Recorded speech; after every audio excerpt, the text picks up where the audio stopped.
자, 오늘 제목은 말씀 제목 다윗과 사울 누가 하나님의 사람인가? 라는 질문을 합니다. 사무엘상을 읽어보면 계속해서 사울과 다윗이 교차되어져서 이야기가 나오는 것을 보게 됩니다. 그러면서 자연스럽게 사울의 믿음과 또 다윗의 신앙을 비교하게 되는 것이죠. 아마도 저자 역시 사울과 다윗을 비교하면서 진정한 왕은 누구일까? 진정한 신앙인은 어떤 사람일까? 라는 질문을 우리에게 던지고 있는 것 같습니다. 영화 이제 뷰티풀 마인드라는 영화가 있는데 이제 노벨 경제학상을 받은 존 내쉬의 삶을 그리고 있어요. 이제 그는 20살에 이제 박사 논문을 발표했는데 그것으로 인해서 학계의 스타가 됩니다. 사람들은 제2의 아인슈타인이 나왔다, 이렇게까지 얘기를 하죠. 그러면서 당시에 이제 수많은 그 소련 관련 암호를 해독하는 일을 하면서 이제 비밀리에 그 일들을 합니다. 그러면서 이제 정신분열증이 찾아오죠. 요즘으로 하면 조현병이라고 하는데 이제 정신분열증의 이제 증상 중에 환각, 환청 이런 것들이 있죠. 환각과 환청에 시달리면서 이제 약을 먹어야 되는데 약을 먹으면 이제 연구 활동을 도저히 할 수가 없어요. 그래서 약도 끊지 않고 하다 보니까 점점 병이 심해집니다. 결국 이제 정신병원을 가야 되는 상황 가운데 놓이게 되죠. 그러던 중에 어느 날 이제 존 내시가 하나를 깨달아요. 늘 환영 중에 세 사람이 등장해요. 친구 한 사람의 친구와 또 한 사람의 그 스파이처럼 생긴 사람 하나, 또 하나는 저 어린아이, 이 세 사람이 항상 등장을 하는데 이 존 내시가 이것이 다 가짜라는 것을 어느 날 알게 돼요. 왜냐하면 변하질 않아요. 맨날 똑같은 옷에 똑같은 키에 늙지도 않고 똑같은 나이로 환상 가운데 나타나는 거죠. 그러면서 이제 그들을 이제 그것 환상들을 무시하면서 살아가는 법을 태도를 합니다. 그러면서 50년간 이제 병마를 싸우며 결국은 노벨 경제학상까지 받게 되는 거죠. 자, 이 영화를 보면서 제가 우리도 역시 늘 어떤 어둠의 영에 시달리는구나. 우리에게도 어떤 친구들이, 거짓 친구들이, 가짜 친구들이 내 안에 있어요. 하나는 두려움이라는 친구가 늘 찾아오죠. 그렇죠? 두려움이라는 친구가 늘 찾아옵니다. 때로는 불평이라는 친구가 찾아오기도 하고, 때로는 분노라는 친구가 찾아오기도 합니다. 근데 우리 하나님 믿는 우리들은 그 모든 것이 가짜라는 거예요. 거짓입니다. 그것을 붙들지 말아야 합니다. 가끔 우리가 어떤 그런 어둠의 영이 들어오고 불안하고 두려우면 불평을 하게 돼요. 이 불평을 한다는 것이 어떤 의미냐면 내 입으로 시인을 하는 것을 의미합니다. 그러면 어떻게 되냐면 그 불평이 진짜 내 친구가 돼요. 진짜 친구가 되어 버리죠. 내 입술에서 불평이 사라지기를 원합니다.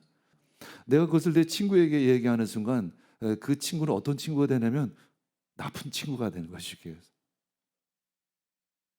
그는 늘 내 불평을 받아주는 사람이 되겠죠. 그러면 내 불평을 하면 그것이 해소가 될까요? 오히려 증폭됩니다. 예수님의 이름으로 꾸짖기를 원합니다. 예수님의 이름으로 내 마음에 있는 모든 어둠의 것들을 꾸짖기를 원합니다. 사울이 늘 그랬습니다. 거짓된 환상, 그렇죠? 악령이 그를 늘 괴롭혔습니다. 근데 문제는 뭐냐면 사울은 그것을 붙잡았다는 것이 문제이죠. 결국 그는 저주의 늪에 점점 빠져들어가고 있는 모습을 보게 됩니다. 이제 다윗과 사울을 우리는 비교하게 되는데 사실 두 사람 다 부족해요. 두 사람 다 연약해요. 많은 실수를 합니다. 이제 25장에 보면 25장의 시작이 역시 사무엘이 죽었을 때 이렇게 기록하고 있습니다. 사무엘은 당시에 영적인 지도자이죠. 사울이나 다윗에게는 큰 영적인 어른이었습니다. 그렇게 시작이 되면서 이제 나발이 다윗을 모욕을 합니다. 그러면서 그 나발의 모욕으로 이 다윗이 무너집니다. 내가 내 자존심을 무너뜨린 이 나발 내가 죽이고야 말리라. 그리고 나발만 죽이고자 하는 것이 아니라 나발 집안에 있는 모든 남자를 싸그리 다 죽여버리기 위해서 달려갑니다. 그때 나발의 아내 아비가일이 등장을 하죠. 아비가일이 아주 지혜로운 충언을 다윗에게 전합니다. 그때 다윗은 그 아비가일의 그 충언을 귀담아 듣죠. 그리고 돌이킵니다. 한마디로 회개하는 거죠. 중요한 것은 사울과 다른 점은 다윗은 회개한다라는 거죠. 우리가 사울과 다른 점은 바로 돌이킬 수 있는 믿음이 있다는 것입니다. 자, 26장에 보면 이 광야에서의 이야기가 나와요. 여기서 보면 다윗을 쫓는 사울과 반면에 말씀을 따라 사울을 살려주는 다윗의 모습을 보게 돼요. 이제 십광야에서 누가가 사울에게 이야기합니다. 다윗이 여기에 숨어 있다고. 그러자 이제 사울은 군사 3,000명을 데리고 십광야로 달려갑니다. 다윗을 쫓습니다. 근데 다윗 역시 사울이 쫓아온다는 소식을 듣습니다. 그리고 어느 날 밤에 이제 사울과 군사들이 다 잠들어 있습니다. 그때 다윗과 아비새가 적진 깊이 들어가죠. 왕의 처소까지 들어갑니다. 사울 왕도 이제 정신없이 자고 있어요. 머리 곁에는 그 사울의 창이 바닥에 꽂혀 있습니다. 그 창은 마치 사울의 왕권을 지키는 것 같은 그러한 상징적인 의미를 가지고 있습니다. 그때 다윗과 함께한 그 아비새 군사령관이 다윗에게 이렇게 제안을 합니다. 하나님께서 죽일 기회를 주었습니다. 이제 드디어 이제 도망자의 신세를 면할 수 있는 기회가 생겼습니다. 하나님이 오늘 당신의 원수를 당신의 손에 넘기셨습니다. 이렇게 제안을 합니다. 그때 다윗은 아비새에게 말하죠. 누구든지 여호와의 기름 부음 받은 자를 치면 죄가 크다. 절대 손대지 말라. 이렇게 얘기하면서 이제 창과 물병만을 가지고 가자. 이렇게 이야기를 합니다. 다윗은 상황을 따른 것이 아니라 하나님의 말씀을 따랐죠.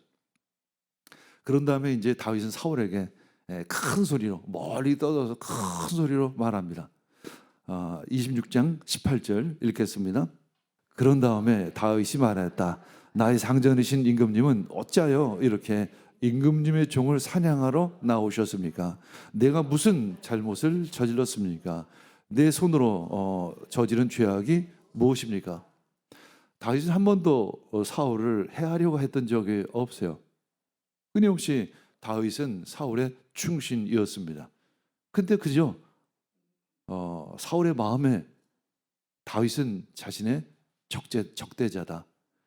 다윗은 언젠가 내 왕권을 노릴 것이다라는 잘못된 환상을 가지고 있었던 것이죠. 그래서 다윗은 이제 창과 물병만을 이제 가져와서 그것을 보여주면서 내가 당신을 죽일 수 있었지만 난 당신을 죽일 마음이 전혀 없습니다. 근데 사울 왕이여, 왜 당신은 나를 이렇게 죽이려고 합니까? 라고 이야기합니다. 이것은 충언이죠. 근데 사울이 이 이야기를 들었을까 안 들었을까요? 잠시 들었습니다. 내가 잘못했다. 내가 잘못했어. 내 아들 다윗아, 내가 잘못했구나. 그러고 나서 또 다윗을 죽이려고 하는 것이죠. 자, 27장에 보면 이제 자선을 선택하는 다윗의 모습이 나옵니다. 여기서 다윗이 완벽하지 않다는 것을 우리는 보게 돼요. 다윗 역시 실수하고 때로 넘어지기도 한다는 것입니다. 자, 27장 1절 읽겠습니다. 다윗이 혼자서 생각하였다. 이제 이러다가 내가 언젠가는 사울의 손에 붙잡혀 죽을 것이다. 살아나는 길은 블레셋 사람의 땅으로 망명하는 것뿐이다. 그러면 사울이 다시 나를 찾으려고 이스라엘의 온 땅을 뒤지다가 포기할 것이며 나는 그의 손에서 벗어나게 될 것이다. 다윗이 어떻게 혼자서 생각했어요. 개역 개정판에 보면 다윗이 그 마음에 생각하기를, 물론 생각하는 것이 잘못된 일은 아닙니다. 근데 성경에서 혼자 스스로 생각했다는 것은 어떤 의미냐면 기도하지 않았다는 것을 의미합니다. 하나님의 뜻이 아니라는 것을 이야기하는 거예요. 다윗 스스로 자기 생각으로 이런 생각을 합니다. 아, 이러다가 내가 죽겠구나. 그렇다고 해서 하나님의 말씀을 어기고 사울을 죽일 수도 없고 진퇴양난이죠. 어떻게 보면 다윗의 입장에서는 이럴 수도 없고 저럴 수도 없는 상황 가운데 있습니다. 더군다나 이제 다윗에게 600명의 군사가 있어요. 숨기도 쉽지가 않습니다. 광야나 굴이 도피처가 되지 못한다는 것을 이제 사울이 현실적으로 느끼기 시작을 하는 것이죠. 어떻게 해야 될 것인가? 우리에게도 가끔 이 현실의 무게가 너무 무거워서 하나님의 말씀에 온전한 순종을 하기가 어렵게 느껴질 때가 있습니다. 그때 사실 우리는 차선책을 선택을 하죠. 그러면서 이제 다윗은 블레셋으로 망명을 합니다.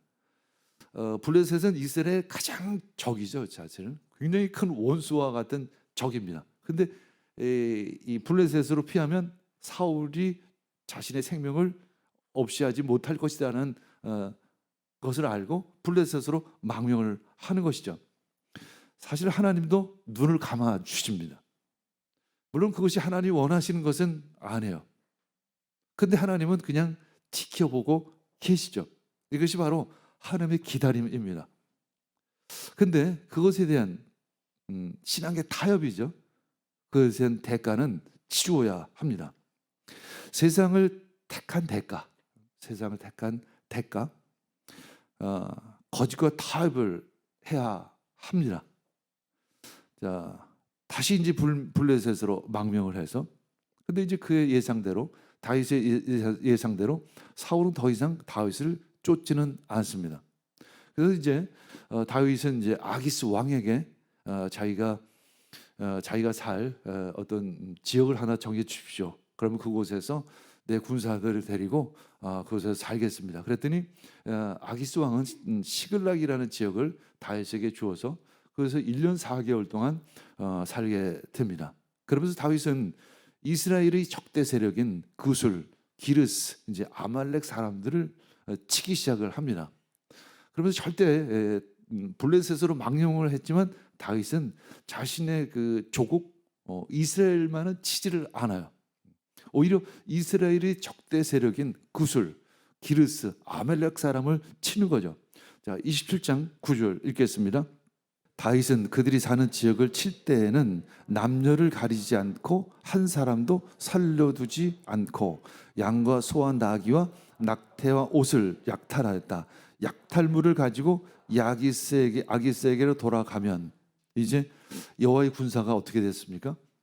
약탈자로 전락한 것을 보입니다. 결국 타협한 결국이죠. 그리고 아기스에게는 이스라엘을 쳤다고 이렇게 거짓말을 합니다. 거짓말을 할 수밖에 없는 상황이죠. 타협으로 시작했으면 결국 거짓으로 끝나게 되어집니다. 그리고 이제 아기스에게 약탈한 전리품을 드리게 됩니다.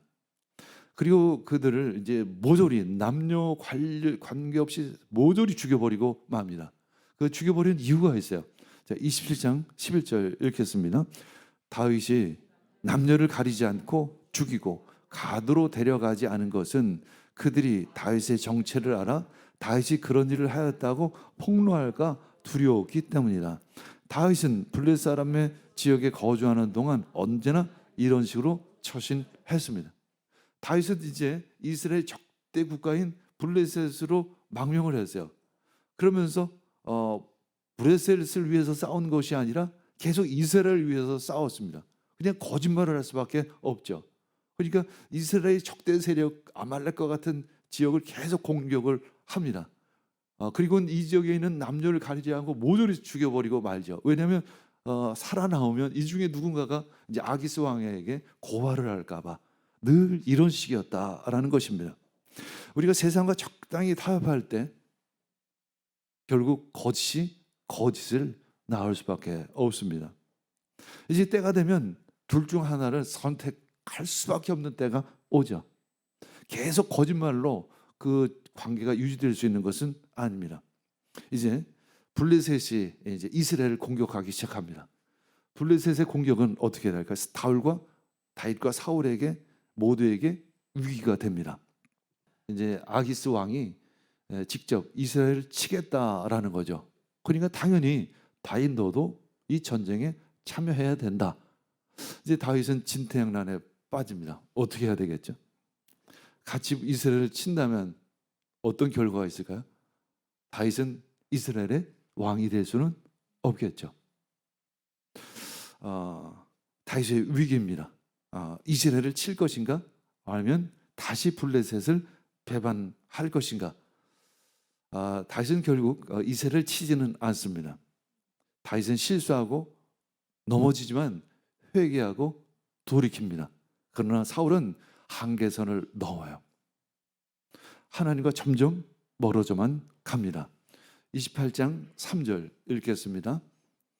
사무엘이 이미 죽어서 온 이스라엘 백성이 그의 죽음을 슬퍼하며 그를 그의 고향 라마에 장사 지낸 뒤였다. 그리고 사울이 나라 안에서 무당과 박수를 모조리 쫓아낸 때였다. 이제 25장 1절에도 사무엘이 죽었다는 말씀이 나와요. 근데 동일하게 28장 3절에도 사무엘이 죽었다라는 말씀이 나옵니다. 25장 1절에 보면 그러면서 다윗의 이야기가 나옵니다. 나발이 다윗을 모욕해서 다윗이 나발을 죽이려고 했는데 그때 아비가일이 와서 충원해서 막았던 거죠. 이번에는 사울의 이야기가 등장을 합니다. 사울의 위기입니다. 블레셋이 침공을 합니다. 이제 왕으로서 이스라엘을 지켜야만 하는 책임이 있죠. 근데 사실은 사울은 늘 블레셋을 이겨왔어요. 근데 두렵습니다. 그 두려움은 도대체 어디서 온 것일까? 왜 그는 두려워할까? 바로 하나님이 없는 두려움이죠. 더군다나 의지했던 사무엘도 죽었습니다. 하나님께 기도합니다. 근데 기도가 사실 되지가 않아요. 왜냐하면 너무 많은 죄를 졌기 때문에 그런 것입니다. 그 한계선을 넘어버렸어요. 28장 6절 읽겠습니다. 사울이 주님께 물었으나 주님께서는 그에게 꿈으로도 우밈으로도 예언자로도 대답하여 주지를 않았습니다. 사울은 늘 하나님의 말씀에 불순종합니다. 너무 하나님과 멀리 떨어져 버리고 말았습니다. 회개의 기회조차 놓쳐버리고 만 것입니다. 그래서 할 수 없이 그는 신접한 여인을 찾습니다. 이제 사울은 사무엘이 죽었을 때 무당을 다 내어 쫓았다 이렇게 기록하고 있죠. 그럼 나름대로 어떤 종교적인 열심이 있었어요. 근데 이제 신하들에게 말합니다. 나를 위해서 신접한 자를 한번 찾아봐라. 내가 그에게 한번 좀 물어봐야 되겠다. 한마디로 무당을 좀 찾아보라는 것이었습니다. 그때 이제 신하들이 여기저기 찾았습니다. 엔돌에 신접한 여인이 있습니다. 그리고 이제 사울을 모시고 이제 왕을 모시고 이제 신하들이 함께 엔돌의 신접한 여인을 찾아가죠. 이제 밤에 이제 변장을 하고 그 여인을 찾아갑니다. 그것이 28장 8절 말씀이죠. 사울은 다른 옷으로 갈아입고 변장한 다음에 두 신하를 데리고 갔다. 밤에 그들이 그 여인에게 이르렀는데 사울이 그에게 말하였다. 망령을 부르는 술법으로 내가 당신에게 말하는 사람을 나에게 불러 올려주시오. 밤이라는 단어가 밤에 성경에서 밤 하면 어둠, 별로 좋지 않은 거죠. 죄된 일을 할 때 늘 밤이 배경이 됩니다. 그때 이제 신접한 여인, 엔돌의 신접한 여인이 그 사울에게 묻습니다. 물론 왕이라는 것은 알지 못하죠. 아니 어떻게 이 사울 왕이 금한 것을 당신은 나에게 요청을 합니까? 당신은 알지 않습니까? 얼마 전에 사무엘이 죽은 후에 모든 무당과 박수들을 이스라엘에서 다 내어 쫓은 것을 당신은 알지 않습니까? 어떻게 당신은 나에게 올무를 놓아서 나를 죽이게 하십니까? 그때 이제 28장 10절 사울이 어떻게 대답을 할까요? 사울이 어떻게 대답을 할까요? 차라리 내가 사울 왕입니다, 내가 지켜주겠습니다 라고 얘기하면 차라리 다행인데, 자, 읽겠습니다. 사울이 주님의 이름을 걸고 그 여인에게 맹세하였다. 주님께서 확실히 살아계심을 걸고 맹세하지만 당신이 이 일로는 아무런 벌도 받지 않을 것이다. 차라리 솔직하게 내가 왕이니 나에게 좀 나를 좀 도와달라고 얘기하는 것이 아니라 망령되이 하나님의 이름을 파는 거죠. 너무도 너무 넘고 있는 그 사울의 모습을 보게 됩니다. 이제 위기에서 사울은 하나님의 이름을 어떻게 해요? 망령되이 이용하는 것입니다. 28장 11절 읽겠습니다. 그 여인이 물었다. 내가 당신에게 누구를 불러 올릴까요? 사울이 대답하였다. 나에게 사무엘을 불러 올리시오. 사울은 누구를 의지하죠? 하나님을 의지합니까? 아니면 사람을 의지합니까? 우리가 어려운 일을 당했을 때 사람을 의지합니까? 누구를 의지하죠? 그럼 사람을 만나서 어떤 이야기를 할까요? 불평을 하나요? 하소연을 합니까? 하소연한다고 그것이 해결이 될까요? 들은 친구는 나에게 어떤 이야기를 해줄 수 있을까요? 차라리 우리는 함께 기도합시다. 나를 위해서 기도해 주세요. 내가 지금 이렇게 어려우고 힘든 상황 가운데 있습니다. 나를 위해서 기도해 주시기를 바랍니다. 그리고 우리는 함께 기도의 자리로 나아가야 하는 거죠. 그것이 바로 다윗의 모습이었던 것입니다. 반면 사울은 끊임없이 사람을 의지합니다. 끊임없이 사람을 두려워해요. 늘 환상 가운데 다윗이 나를 죽일 것 같아. 다윗이 나를 죽일 것 같아. 근데 그것은 다 가짜였습니다. 내 안에 있는 모든 가짜는 떠나갈지어다. 내 안에 있는 모든 두려움은 떠나갈지어다. 내 안에 있는 모든 불평은 사라질지어다. 우리는 하나님의 자녀입니다. 우리는 구원 받았습니다. 우리는 어두운 가운데서 이미 생명으로 구원받았음을 알고 있습니다.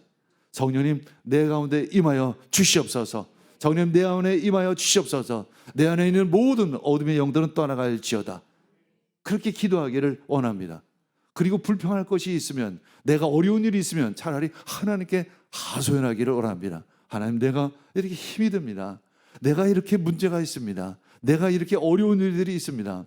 이 블레셋 군대가 쳐들어오는데 내가 두렵습니다. 아마 하나님께서는 그렇게 답해 주실 것입니다. 아니야, 그건 너의 두려움일 뿐이야. 너는 늘 승리하지 않았느냐? 내가 너와 함께하지 않았느냐? 걱정하지 마라. 두려워하지 마라. 내가 너와 함께 하리라. 하나님께서는 우리를 결국 승리로 이끌어 줄 줄 믿습니다. 시편 62편 6절 읽겠습니다. 하나님만이 나의 반석, 나의 구원, 나의 요새이시니 나는 흔들리지 않는다. 내가 왜 흔들리지 않을까요? 하나님 때문에 흔들리지 않습니다.